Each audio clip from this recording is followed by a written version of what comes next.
Hey, what's up guys, welcome back to the channel. Today, as requested by quite a few subscribers, I'm going to make a 7.2.5 Unholy Death Night guide. And as always, if you like the mod, leave a like, and let's get into this.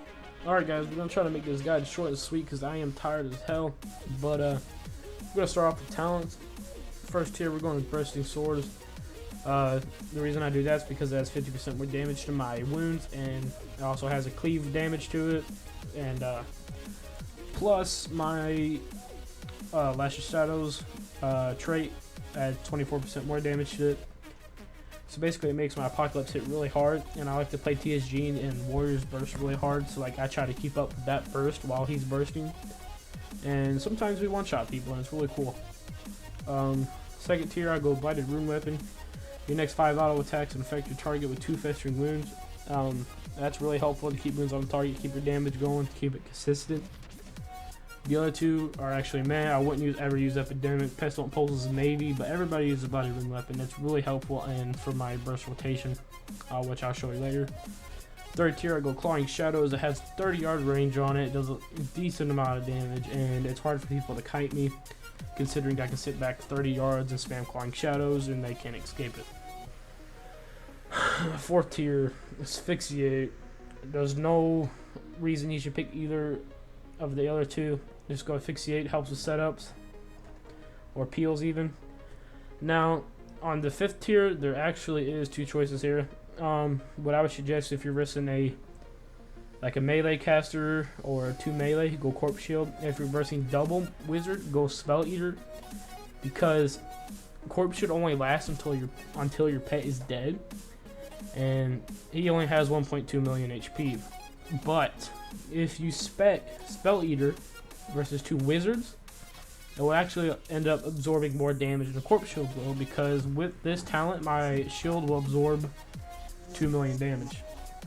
So that's actually a lot more absorption there if you're versing 2 wizards. For the 6th tier, I go on Infected Claws or Necrosis, but I like Infected Claws because people ain't too worried about kiting my pet all the time. And he's basically putting wounds up on a target for me, so I can sit back and spam Clawing Shadows, and it just helps a lot with people not kiting you. For the final tier, I've seen people running Dark Abider. It's an okay ability, I guess, but I really like Soul Reaper for my setup, especially playing TSG. It helps me keep my burst up along with the Warrior. And let's get into the honor talent.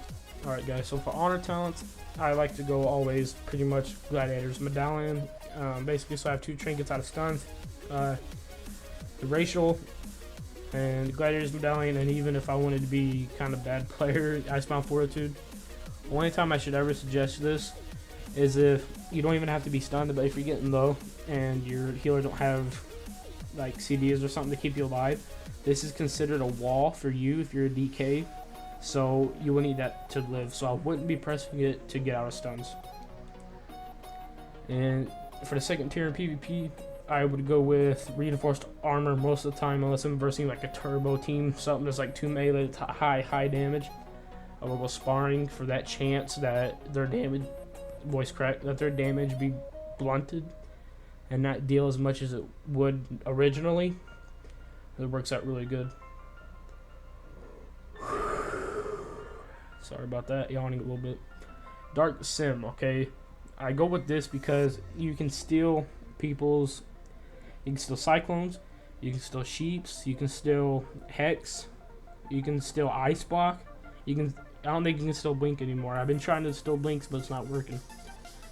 You can still Bubbles from Paladins. You can still all kinds of good stuff with this that will help you in Arena. I like to run that, unless sometimes there's like a high damage double wizard team that I think might kill somebody in the opener. I will actually go Anti-Magic Zone, because it reduces all damage if you're standing in the zone by 60% spell damage. So either of these two, if it's like a melee caster or 2 melee, I go Dark Sim to steal some CC and for peeling. Now there's only 2 you should pick in this tier. If you have a caster with you, always go Necrotic Aura because it gives them 8% increase more damage. If you have a melee with you, go Decomposed Aura, because it just reduces the damage or the health of whoever you're targeting. And that's really helpful because it's less damage you gotta do to get a kill, because they have less HP. Go Crit Fever because sorry about that. Crypt Fever, because let's say you're versing a Resto Druid or something that has hots, maybe a Mistweaver Monk, because they're always spamming Soothing Mist or whatever. Every split second, every time somebody gets healed, they're taking 145k shadow damage. So it's really, really good. And it actually adds up to a lot of damage, especially if you're versing a Resto Druid, because hots are always ticking really fast. And now, guys, for the final tier, we're going to bow our heads in silence for Necrotic Strike has returned. Alright, we're back. So this Necrotic Strike, it's finally decent. So basically, if you have wounds up on a target and you spam this, it will actually reduce a lot of healing. It's really good right now, because I guess the health pools ain't too high, but I'm scared once the new raid comes out or whatever, new gear, and people start having more health, I'm afraid it might not work as good. But right now, it's working really good. And I know this because I tested it a few times. I was versing a balanced druid, and he had about 50% HP. His healer had no more CDs to keep him up. I had no real damage up, so I couldn't, like, I knew I probably wouldn't keep up with my warrior to get a kill. So this is what I decided to do. He had about 5 wounds on him. I had all my runes, okay? I spammed the shit out of Necrotic Strike, and he actually had every single bit of his health absorbed. Necrotic Strike took every bit of his health from 50%, all gone. And my warrior, all he had to do, he bursted, and he's dead. That was it. This swallowed him. Necrotic Strike swallowed that druid. Not kidding. It's not gonna absorb a lot with like 1 or 2 runes, but wounds. But if you have, like I said, 4 or 5 wounds, and you spam the living shit out of this, it can probably absorb somebody's full HP. Not kidding. It's really good right now. Because that's how I got a kill earlier on my stream, actually. That's all I did. I spammed this and let my warrior kill the target, and it was a good game. But now let's get into our rotation. Alright guys, so rotation's pretty simple actually. What I would do is we figure out what target we're going, power on a pet, throw epidemic on the target, or outbreak, my bad. Pop blighted rune weapon, go up 1 fast strength strike. By that time they have a good amount of wounds. And also my auto attacks are going to keep adding wounds. I will Soul Reaper, Apocalypse, 1 more fast strength strike, Gargoyle, and they're probably trying to kite me at this time, and I'm sitting back here like this. That's all I'm doing. Look at the damage. I'm not even near my target. When my winds fall off, I will have to go back up, try to get another fast strength strike, come back. Look at this. Look at damage. Not even close to the target. Put more dots back up. And the cool thing about Clawing Shadows, look. See how far I am? Let's see how far we can get.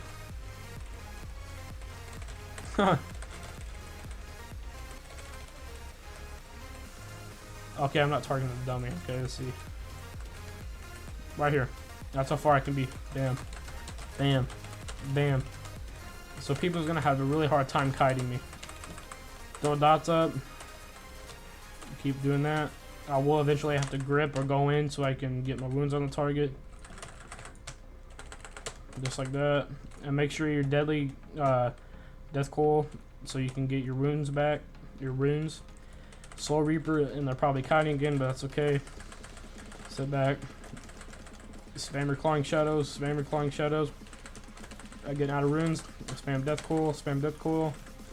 Clawing Shadows. Clawing Shadows. Don't have wounds. Spam death coils. Get 4 wounds back up. Death coil. Get ready to burst. Dots. Power pet. Go in. Warrior probably stun the healer. He burst. Out of pocket apocalypse. Bam. Good game. So yeah. That's why I like that build. But yeah guys, thanks for watching. Sorry for sounding kind of derpy. I'm pretty tired. Yawning, etc. Whatever. I'm just tired right now. But if this guide helps you get 2K plus, or you just got a lot better, maybe you're a 1200 player, you hit rival with this guide. Leave a sub. If you like my mob, leave a like. Or if you just like the video in general, leave a like. But yeah, guys, I'm going to try to stream tomorrow. I have been streaming on YouTube. I'm going to try to stream tomorrow, and you guys should try to check it out. But later.